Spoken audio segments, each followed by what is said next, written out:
इस देश में लोकतंत्र को खत्म करने की कोशिश कर रही है। इस देश में जो मनुष्य के मौलिक अधिकार हैं उन्हें समाप्त करने की कोशिश आज हमारा और आपका सबका कर्तव्य बनता है कि हमें अगर लोकतंत्र जिंदा रखना है, मौलिक अधिकार जिंदा रखने हैं, हमें इस देश में व्यक्ति की गरिमा और आज़ादी और आस्था और बराबरी को बनाए लोगों को एकजुट होकर के यहाँ पर ऐसी सत्ता को लाना होगा जो समता, स्वतंत्रता और बंधुत्व को आदमी आज लोकतंत्र की आवाज उठाता है या जनता की आवाज उठाता है, कोई नेता या सामाजिक कार्यकर्ता, उसके पीछे सीबीआई लग जाती है, उसके पीछे ईडी लग जाती है, उसके पीछे आपका ये पुलिस वाले लग जाते हैं। बुद्ध भगवान की विचारधारा पर चलने वाले लोग थे, उनको हमने जोड़ने की कोशिश की, चाहे वो किसी भी आने वाले समय में देखना अब लेडीजों की कितनी भीड़ हो, मैं गारंटी देता हूँ सबसे ज्यादा लेडीज ही होंगी। बुद्ध का शासन आएगा दोबारा मेरे भारत में, वो फिर परचम लहराएगा। जैसा कि सेक्टर 11 नोएडा के अंदर बुद्ध विहार को तोड़ने की जो परमिशन दी गई थी मुख्यमंत्री कार्यालय द्वारा कहें या जो है नगर निगम द्वारा कहें, तो इसलिए मैं जानना चाह रहा हूँ कि क्या इसको मान्यता है? देखिए, मैं एक आपको गहरी बात की तरफ बहुत विस्तार से नहीं कहना चाहूँगा क्योंकि आप मीडिया के लोग हैं। मीडिया आज की डेट में हमारी बात को बनाने की बजाय ख़राब ज़्यादा कर रहा है। कुछ लोग, मैं आपकी बात नहीं कर रहा हूँ, जो जिम्मेदार लोग हैं उन्हें मालूम है कि कंटेंट्स क्या पब्लिक में जाना चाहिए और क्या नहीं जाना चाहिए। हमारे देश में वैचारिक युद्ध चल रहा है और वो वैचारिक युद्ध समता, स्वतंत्रता, बंधुत्व एक युद्ध है जिसको कहते हैं श्रमण संस्कृति। दूसरा है, एक है मनुवादी संस्कृति जिसको मैं ब्राह्मण संस्कृति भी कह सकता हूँ या मैं उसको दूसरे तरीके से सवर्णों की संस्कृति भी कह सकता हूँ।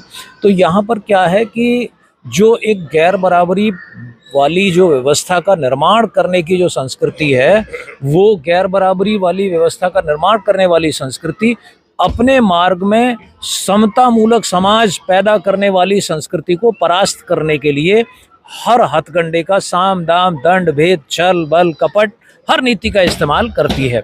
तो जो इस देश के बहुसंख्यक लोग हैं, उन बहुसंख्यक लोगों की संस्कृति है समण संस्कृति और उन्हें बहुत सजग होकर के अपने धार्मिक सामाजिक स्थलों की रक्षा करनी चाहिए।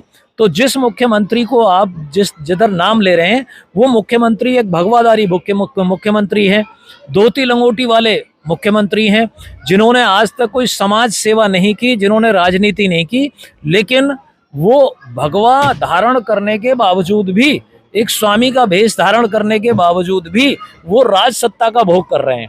और राज सत्ता का भोग करने वाला व्यक्ति अपने उस भगवा संस्कृति को मजबूत करने के लिए उसके मार्ग में जो भी बाधा आएगी उसे हटाने का प्रयास करेगा। तो आप समझ सकते हैं कि यहाँ पर रातों रात मंदिर बन जाते हैं, कोई छेड़खानी नहीं होती। यहाँ 500-600 साल से स्थापित रविदास मंदिर तोड़ दिया जाता है। क्यों? क्योंकि वो समता, स्वतंत्रता और बंधुत्व का प्रतीक है।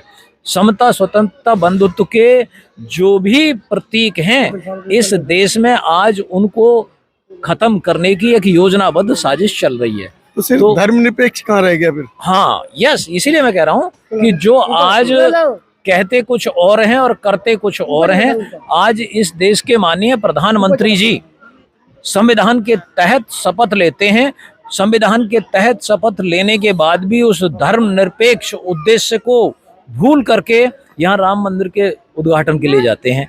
तो इसलिए वो संविधान के विरुद्ध काम कर रहे हैं। जो वर्तमान सत्ता है आज वो संविधान का मतलब एक तरीके से नामो निशान मिटाने की कोशिश कर रही है। इस देश में लोकतंत्र को खत्म करने की कोशिश कर रही है। इस देश में जो मनुष्य के मौलिक अधिकार हैं उन्हें समाप्त करने की कोशिश कर रही है। तो यहाँ आज हमारा और आपका सबका कर्तव्य बनता है कि हमें अगर लोकतंत्र जिंदा रखना है, मौलिक अधिकार जिंदा रखने हैं, हमें इस देश में व्यक्ति की गरिमा और आज़ादी और आस्था और बराबरी को बनाए रखना है, तो हम सब लोगों को एकजुट होकर के यहाँ पर ऐसी सत्ता को लाना होगा जो समता, स्वतंत्रता और बंधुत्व को स्थापित करेगी।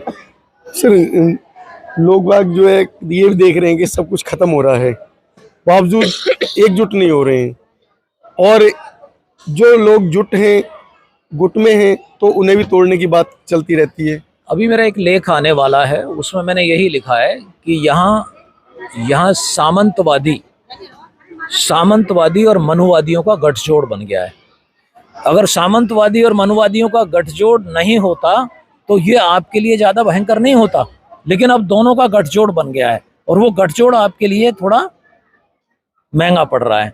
तो हम सब लोगों को ये वो छल बल कपट साम दाम दंड भेद सबका इस्तेमाल करते हैं। और यहाँ पर आपने देखा होगा कि कोई आदमी आज लोकतंत्र की आवाज़ उठाता है या जनता की आवाज़ उठाता है, कोई नेता या सामाजिक कार्यकर्ता, उसके पीछे सीबीआई लग जाती है, उसके पीछे ईडी लग जाती है, हाँ, उसके पीछे आपका ये पुलिस वाले लग जाते हैं।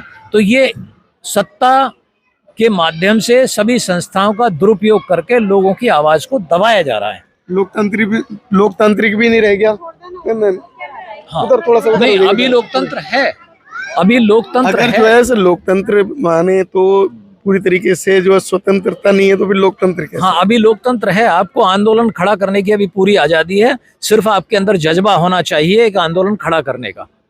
तो सर वो कैसे होगा, लोगों को संदेश वो क्या होगा देंगे? जैसे हमारे और आपके वार्तालाप के माध्यम से, हमारे आपसी संगठन के माध्यम से।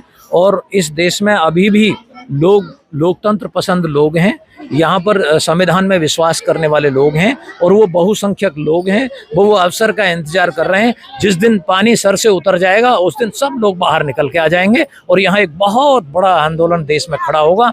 देश ने अंग्रेजों से भी आज़ादी ली है, यहाँ देश में इमरजेंसी भी लगी, तब भी उस इमरजेंसी का जवाब दिया था, लोकतंत्र को बचाया था। आज भी उसी इमरजेंसी को लगाने की कोशिश की जा रही है, यहाँ तानाशाही को थोपने की कोशिश की जा रही है और इसका भी जवाब इस देश की जनता देने के लिए अपना मन बना चुकी है। सर अयोध्या से आवाजें आ रही हैं कि जो हमारे प्रधानमंत्री जी उद्घाटन के लिए जा रहे हैं कि वहीं के जो उनके मठाधीन वो कह रहे हैं हम उद्घाटन नहीं होने देंगे। हाँ, देखिए, कुछ सीधी सी बात है कि इंसानियत तो सबके अंदर है, इंसानियत सबके अंदर है।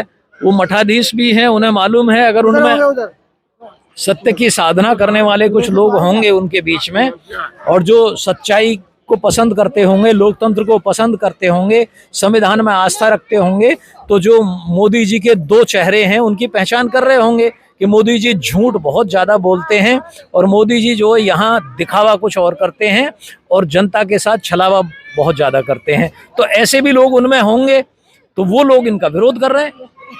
तो ऐसे में अगर क्या नाम जो है हमारे मोदी जी जाते हैं तो क्या वहाँ उपद्रव होने की भी संभावना हो सकती है? ना, उपद्रव होने की कोई संभावना नहीं है, क्योंकि वहाँ केंद्र में मोदी जी की सरकार है, राज्य में योगी जी की सरकार है और योगी जी और मोदी जी दोनों जो है मंदिर निर्माण में अग्रणी भूमिका निभा रहे हैं। तो कोई उपद्रव होने की संभावना नहीं है, क्योंकि पुलिस विरोध प्रदर्शन हो रहा है, वो लोग तो प्रदर्शन जो कर रहे हैं या जो विरोध कर रहे हैं तो वो कैसे होने देंगे? कई बार ऐसा होता है कि अपनी जो पब्लिसिटी के लिए विरोध करना भी प्रायोजित किया जाता है। ये सब प्रायोजित होते हैं कि अपनी पब्लिसिटी, अगर मुझे अपनी पब्लिसिटी करानी है तो मैं 4 लोगों को अपना विरोध करने के लिए आगे कर दूंगा और 4 लोगों को अपना जो जय जयकार करने के लिए आगे कर दूंगा। तो मोदी जी की तो ये रणनीति रही है कि मोदी मोदी मोदी करने के लिए जब भाषण देते हैं मंच से तो मोदी मोदी करने के लिए 10-20 लोग आगे बैठा लेते हैं, ठीक है। और जब कभी अपना प्रचार कराना होता है तो कहीं विरोधियों को भी खड़ा कर देते हैं। वो एक रणनीति है। ऐसे कार्यक्रम में क्या बहुजनों को जाना चाहिए? देखिए, मेरा मानना है कि हमें इस देश में सबसे पहले संविधान की रक्षा के लिए, लोकतंत्र की रक्षा के लिए अपना मन बनाना चाहिए। आस्था हमारा व्यक्तिगत विषय है, आस्था हमारी 4 दीवारी का विषय है, आस्था मेरे अंतर मन का विषय है, उसके प्रदर्शन की कोई आवश्यकता नहीं है। सर आपने एक कार्यक्रम करवाया उसके लिए बहुत बहुत साधुवाद, धन्यवाद। और इसी तरीके से कार्यक्रम करवाते रहें जिससे कि जो है समाज एक अलग अलग बिखरा हुआ है वो जुड़ता रहे। तो इसी विषय में आप एक जनता को या अपने समाज को एक संदेश दीजिए। सर, हमें 2015 में यहाँ की जिम्मेदारी मिली, ये एक अध्यक्ष बनाया गया। तो हमारे जो पुराने साथी थे तो हमने कोशिश की काफ़ी लोगों को जोड़ने की। जो बाबा साहब को, बुद्ध भगवान की विचारधारा पर चलने वाले लोग थे, उनको हमने जोड़ने की कोशिश की, चाहे वो किसी भी समाज को। तो उस समय लोगों ने ये कहा था, यार तू काशी राम बन रहा है, 4-6 महीने में तुझे भगा दूंगा यहाँ से। बहुत आए, बहुत चले गए। लेकिन हमने हाथ जोड़ा बाबा साहब के, बुद्ध भगवान के, सब साथ में लेके चले। और आज 2015 से लेके 2023 आज एंड हो गया। उस रिजल्ट आपके सामने है।